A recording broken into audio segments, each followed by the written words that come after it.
हाय बच्चों, कैसे हो। हमें आशा है कि आप सभी लोग बोर्ड की परीक्षा की तैयारी में जुटे होंगे। अच्छा है, जुटना भी चाहिए। तो देखिए, लगभग हम काव्य संकलन यानी इसका जो पद्य होता है वो जो भी महत्वपूर्ण था हम आपको पढ़ा दिए हैं। और आज हम गद्य का बहुत ही महत्वपूर्ण टॉपिक लेकर के आए हुए हैं। इसमें आपको बताते हैं इसके बाद जो जो महत्वपूर्ण पढ़ना है गद्य में वो हम आपको आज बता दे रहे हैं। जीवन परिचय जो है इसको बता दे रहे हैं। उन्हीं उन्हीं का जीवन परिचय आप रट लीजिएगा। एक दिन शॉर्ट वीडियो में हम बनाए भी थे, अगर आप लोग ध्यान दिए हो तो शॉर्ट वीडियो में हम बना दिए थे, उसमें बताया था किसका किसका है। वीडियो के एंड में हम उसको बता देंगे आप लोगों को। बस वीडियो के लास्ट तक हमारे वीडियो में बने रहिएगा, अंत तक इस वीडियो में। और एक रिक्वेस्ट करेंगे आप सभी लोगों से कि जो भी नए सब्सक्राइबर या नए लोग हमारे वीडियो को देख रहे हैं वो प्लीज़ जा करके चैनल को सब्सक्राइब कर लें, study with JK sir Shiva. और रात में लाइव भी हम आते हैं 8 बजे से 9 बजे तक, तो आप उसमें भी जुड़ सकते हैं। जुड़ने के बाद अगर कोई आपका डाउट हो तो क्लियर कर सकते हैं, पूछ सकते हैं, समझाने का प्रयास करेंगे। और बेल आइकन भी दबा दिया कीजिए, लाइव भी कीजिए। बेल आइकन दबाए रहेंगे तो जो भी वीडियो हम डालेंगे वो सबसे पहले आपको दिखाई पड़ेगा। और कमेंट कीजिए, मोटिवेशन मिलता है। लाइक करते हैं, मोटिवेशन मिलता है, आगे और वीडियो को बनाने का दिल करता है। देखिए, बहुत बड़े बड़े यूट्यूबर हैं जिनको आप देख रहे हैं कि भाई उनके पास ढेर सारी सुख सुविधाएं हैं। उसमें जो है वो डिजिटल बोर्ड है, डिजिटल उनका कमरा है। तो भाई उस तरह से यहाँ नहीं है। बस आप लोगों का सहयोग अगर रहेगा तो हो सकता है कि व्यवस्थाएं आपको दी जाए। लेकिन चलिए, आप लोग बढ़िए, आगे बढ़िए, यही हमारी ईश्वर से विनती है आप लोगों के लिए। तो चलिए शुरू करते हैं। भारतीय संस्कृति जो है डॉक्टर राजेंद्र प्रसाद जी की बहुत बहुत महत्वपूर्ण है।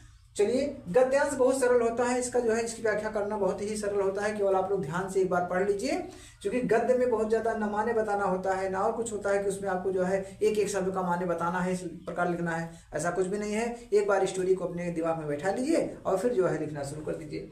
जैसे यहाँ आप देख रहे हैं कि पाठ का नाम यहाँ तो हम लिख दिया है, लेकिन पेपर में तो पाठ का नाम लिखा नहीं रहेगा, बस इतना गद्यांश दिया रहेगा। और उसमें 2-3 प्रश्न यहाँ लिखे हैं, अभी आपको हम समझा देते हैं लास्ट तक कि कैसे क्या पूछा जाएगा। तो मान के चलिए कि यह गद्यांश जो है आपके पेपर में आ गया। यूपी बोर्ड 2025 के पेपर में ये आपका आ गया। यही सेम जो लिखे हैं महत्वपूर्ण है, लेकिन आप भी गया तो आप क्या करेंगे, इसमें सबसे पहले प्रश्न पूछा जाएगा। आपको ऐसा नहीं कि देख लिए बस भर्राटा आप लिखना शुरू कर दिए, ऐसा नहीं करना है। पहले आपको क्या करना है कि नीचे प्रश्न दिया रहेगा, इस प्रकार से दिया रहेगा पहले गद्यांश, उसके नीचे प्रश्न को पढ़ेंगे और उस प्रश्न के हिसाब से आप उसका आंसर देंगे। यहाँ प्रश्न में लिखा गया, देखिए पूरा हम नहीं लिखे हैं, शॉर्ट में लिखे हैं, समझा दे रहे हैं, समझ जाएंगे आप लोग। अब यहाँ क्या है कि कह रहा कि संदर्भ लिखना। इसका मतलब जो है पहला प्रश्न जो आपका रहेगा उसमें रहेगा कि प्रस्तुत गद्यांश का संदर्भ लिखिए। प्रस्तुत गद्यांश का संदर्भ लिखिए। हम यहाँ शॉर्ट में लिख दिए हैं। तो संदर्भ आप किस प्रकार से लिखते हैं, जैसे आपको हम पद्य में लिखना बताए थे उसी प्रकार से यहाँ भी आप लिखेंगे। अंतर ये रहेगा कि जहां आप उसमें पद्यांश या पद्यखंड लिखते थे, यहाँ आपको गद्य खंड लिखना, बस इतना सा अंतर करना है। जहां वहां आप कवि लिखते थे, यहाँ लेखक, कविता में कवि लिखा जाता है और गद्यांश वाले में गद्य लिखा, गद्यांश में जो है वो लेखक लिखा जाता है। यानी जो कहानी लिखते हैं वो हमारे लेखक होते हैं, उसे लिखने का काम दोनों लोग करते हैं। लेकिन कविता लिखने वाले को कवि या कवयित्री कहते हैं, और गद्य लिखने वाले, कहानी लिखने वाले को क्या कहते हैं, लेखक या लेखिका कहते हैं। बस इतना अंतर होता है। तो चलिए, मान लीजिए पहला प्रश्न आ गया, ये आपका संदर्भ लिखिए। तो संदर्भ आप किस प्रकार से लिखेंगे, प्रस्तुत गद्य खंड या प्रस्तुत गद्यांश हमारी पाठ्यपुस्तक हिंदी के, हमारी पाठ्यपुस्तक हिंदी के भारतीय संस्कृति नामक पाठ से लिया गया है, भारतीय संस्कृत नामक पाठ से अवतरित है, भारतीय संस्कृत नामक पाठ से उद्धृत है। जो भी आपके समझ में उस टाइम आएगा, दोनों तीनों शब्द में से जो भी समझ में आएगा आप उसको लिख दीजिएगा, यहाँ से उद्धृत है। और इसके लेखक बार बार करें, ध्यान रखिएगा कि जब आपको गद्यांश का अर्थ लिखना रहेगा, संदर्भ लिखना रहेगा, तो वहां आप लिखेंगे इसके लेखक तो डॉक्टर राजेंद्र प्रसाद जी हैं। डॉक्टर राजेंद्र प्रसाद जी हैं, लेखक हैं इसके, समझे रहिएगा। कविता में कवि होते हैं, यहाँ लेखक होते हैं। अब दूसरा प्रश्न पूछ लिया कि रेखांकित अंश की व्याख्या कीजिए। रेखांकित अंश, देखिए यहाँ से यहाँ तक रेखांकित हम कर दिए हैं। रेखांकित का मतलब जो है अंडरलाइन, जिसे इंग्लिश में बोलते हैं, अर्थात जो रेखा अंकित होती है, जो रेखा खींची जाती है गद्य लिखने के बाद, वही रेखांकित अंश होता है। तो इस रेखांकित अंश की ही आपको व्याख्या करना है, ना कि पूरे की व्याख्या करना है। पूरे की व्याख्या आपको नहीं करना है, केवल और केवल रेखांकित अंश की व्याख्या करना है। अभी यहाँ हम 3 लाइन लगाए हैं, हो सकता है इससे ज्यादा लाइन दिया हो, लेकिन जितना हम थोड़े में आपको समझाना चाह रहे हैं किस प्रकार से आप लिखेंगे। चलिए देखते हैं। यहाँ कह रहा कि यह एक नैतिक और आध्यात्मिक स्रोत है जो अनंत काल से प्रत्यक्ष या अप्रत्यक्ष रूप से संपूर्ण देश में बहता रहा और कभी कभी मूर्त रूप हो करके सामने आता रहा है। अब यहाँ भारतीय संस्कृति के बारे में बता रहे हैं डॉक्टर राजेंद्र प्रसाद जी। यहाँ पे ऐसे लिखेंगे कि प्रस्तुत गद्यांश में, लिखना भी यहीं शुरू करेंगे, लिखना भी आप यहीं शुरू करेंगे कि प्रस्तुत गद्यांश में डॉक्टर राजेंद्र प्रसाद जी बताते हैं कि भारतीय संस्कृति जो है यह एक नैतिक और आध्यात्मिक स्रोत है। मतलब नैतिक और आध्यात्मिक स्रोत से हम भारतीय संस्कृति को प्राप्त कर सकते हैं। अर्थात भारतीय संस्कृति में हमारी नैतिकता और आध्यात्मिकता ये जो है जुड़ी हुई है। फिर जो अनंत काल से प्रत्यक्ष या अप्रत्यक्ष रूप से संपूर्ण देश, कह रहे हैं कि जो अनंत काल से, आज से नहीं, अनंत काल, आदि काल से, एकदम सैकड़ों वर्षों, हजारों, मतलब न जाने कितने साल से, अनंत साल से जो है, अनंत काल से प्रत्यक्ष या अप्रत्यक्ष, यानी प्रत्यक्ष जो दिखाई पड़ता है, अप्रत्यक्ष जो ना दिखाई पड़ता हो, परोक्ष जिसे आप कहते हैं। तो प्रत्यक्ष यानी वो चाहे प्रत्यक्ष रूप से दिखाई दे या अप्रत्यक्ष रूप से दिखाई दे, संपूर्ण देश में जो है वो बहता रहता है। कहने का मतलब भारतीय संस्कृति जो है, इसकी नैतिकता, इसके गुण जो भी है वह प्रत्यक्ष या अप्रत्यक्ष रूप से पूरे संसार में, पूरे देश में जो है वो बहता रहता है, अर्थात प्रवाहित होता रहता है। और कभी कभी मूर्त होकर, कभी कभी तो मूर्त होकर, मूर्त और अमूर्त, अमूर्त जो दिखाई न दे, जिसे कोई कल्पना ही ना की जा सके, और मूर्त जो दिखाई देता है तो प्रत्यक्ष होता है। तो कभी कभी मूर्त रूप से होकर के, यानी प्रत्यक्ष होकर के यह सामने आता रहता है। बस इतने का केवल आपको अर्थ लिखना है। इतने का अर्थ लिखने के बाद बस यही इंड कर देना है। इसके बाद देखिए क्या है, यहां तक समझ में आ गया।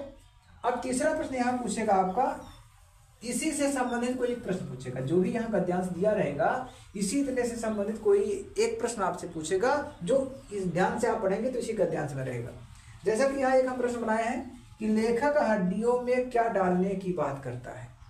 ध्यान से अगर आप इसको पढ़े होंगे तो देखिए, यह हमारा सौभाग्य रहा है कि हमने ऐसे ही मूर्त रूप को अपने बीच चलते फिरते, हंसते रोते भी देखा है, और जिसने अमरत्व की याद दिलाकर हमारी सूखी हड्डियों में मज्जा, आप देखिए यहाँ गया, सूखी हड्डियों में मज्जा डाल, बस यहीं तक आपको लेना है। तो क्या है कि लेखक हड्डियों में क्या डालने की बात करता है, तो आप यहाँ लिखेंगे कि लेखक जो है हड्डियों में मज्जा डालने की बात करता है। बस इतना आपको लिखना है। इसका अर्थ नहीं लिखना कि मज्जा माने क्या होता है क्या नहीं होता, ऐसा कुछ भी नहीं लिखना है। आपको केवल और केवल लिखना है कि लेखक हड्डियों में क्या डालने की बात करता है। तो यहाँ आप लिखेंगे कि लेखक हड्डियों में मज्जा डालने की बात करता है। जिस तरह से प्रश्न पूछा जाएगा उसी तरह से आपको उत्तर भी लिखना रहेगा। तो बस इतना उत्तर लिख देंगे, इतना ही आपको लिखना रहेगा, इससे ज्यादा और कुछ भी नहीं लिखना रहेगा। तो देखिए, एक पार्ट पढ़ा दिए हैं और यहाँ आप ये मान के चलिए कि आपको लिखना बता दिए, किस प्रकार से संदर्भ लिखेंगे, किस प्रकार से व्याख्या लिखेंगे, किस प्रकार से प्रसंग लिखेंगे। तो प्रसंग लिखने की जरूरत नहीं है, केवल यहाँ जो है आपको संदर्भ पूछेगा, संदर्भ लिखिए। रेखांकित अंश की व्याख्या कहेगा तो रेखांकित अंश की व्याख्या आप लिखेंगे। इसके अलावा आपको कुछ भी नहीं लिखना है। फिर तीसरा प्रश्न जो पूछेगा उसका आंसर दीजिएगा और वो उत्तर आपके इसी गद्यांश में रहेगा। यहाँ तक समझ में आ गया। चलिए, कुछ महत्वपूर्ण हम पाठ बता दे रहे हैं। समय कम है, फरवरी 24 फरवरी को आपका हिंदी का पेपर है यूपी बोर्ड वालों। तो बच्चों, आपको हम बता दें कि आप ढंग से जो है सीरीज, कोई ना कोई सीरीज आप लोग लिए होंगे। अगर ना लिए हो तो ले लें, सीरीज बहुत सहायता करती है। तो ध्यान से यहाँ सुनिए कि आपको केवल गद्यांश के लिए, मतलब इसके लिए आपको मात्र 4 लेसन पढ़ना है, इससे ज्यादा कुछ नहीं पढ़ना है। 4 लेसन पढ़िए। पढ़ने के बाद जब आप परीक्षा देकर के आओगे तो जरूर याद करोगे कि हाँ सर जी बताए थे, और इन्हीं 4 पाठों में से ही आया है। पहला पाठ क्या है, भारतीय संस्कृति समझ लीजिए। इसके बाद मित्रता है, ममता है, अजंता है। यही 4 पाठ आपको ढंग से तैयार करके परीक्षा भवन में जाना रहेगा। कौन कौन सा, एक बार फिर से देख लीजिए कि कौन कौन सा पाठ आपको पढ़ना है। तो यहाँ देखेंगे भारतीय संस्कृति, इसको ढंग से देख लीजिएगा, जिसका हम जो है यहाँ एक गद्यांश करा चुके हैं। मित्रता, दूसरा लेसन मित्रता है। इसके बाद ममता है, ममता के बाद अजंता। बस इन्हीं 4 लेसन को आपको ढंग से देख लेना है, और उसमें भी जो महत्वपूर्ण है केवल उसको देखिएगा, ज्यादा देखने की जरूरत नहीं है। जीवन परिचय एक दिन पहले भी बताए थे, शॉर्ट वीडियो में हम अपलोड कर दिए थे, आप लोग देख लीजिएगा जा करके। और नहीं तो यहाँ भी हम आपको बता दे रहे हैं कि जीवन परिचय के लिए मात्र आप लोग जो है ज़्यादा लोगों को रटने की जरूरत नहीं है। यहाँ जो है ज़्यादा लोगों को नहीं रटने की जरूरत है। एक और दिनकर को यहाँ देख लीजिएगा, दिनकर भी बहुत महत्वपूर्ण है। दिनकर तो देखिए 4 लोगों को रटना है, 4 पाठ देखना है गद्यांश के लिए, 4 लेखकों को भी आपको याद करना है जीवन परिचय के लिए, जिसमें पहले रामचंद्र शुक्ल हैं, इसके बाद जयशंकर प्रसाद जी हैं, डॉक्टर राजेंद्र प्रसाद जी हैं और दिनकर जी हैं, रामधारी सिंह दिनकर। दिनकर का पूरा नाम है रामधारी सिंह दिनकर। बस इन्हीं 4 लोगों को आपको रटना है जीवन परिचय के लिए, और एक एक रचना इनकी याद कर लीजिएगा। एक रचना पूछता है तो जीवन परिचय इन 4 लोगों की, और 4 ही पाठ आप गद्यांश के लिए तैयार करेंगे। इतना आप समझ गए होंगे। और देखिए हम आपको पहले बता दिए, अभी बता दे रहे हैं कि आप 8 बजे से 9 बजे तक हमसे लाइव में कुछ भी अगर पूछना चाहे, कोई डाउट रहे तो डाउट को क्लियर कर सकते हैं। डेली हम 8 बजे से 9 बजे तक लाइव रहते हैं। और अब हम आप लोगों को थोड़ा और महत्वपूर्ण का मतलब महत्वपूर्ण ही पढ़ा रहे हैं जब से हम शुरू किए हैं, लेकिन हम आप लोगों को क्वेश्चन लिखना बताएंगे। अब क्वेश्चन के साथ साथ जैसे कॉपी कैसे लिखी जाती है, वो बोर्ड परीक्षा में कॉपी कैसे लिखी जाती है, एक दिन ये लिखना बताते हैं, और इसके बाद फिर हम आप लोगों को मॉडल पेपर हल कराएंगे, यानी किस प्रकार से आपको हल करके आना है ये हम आपको बताएंगे।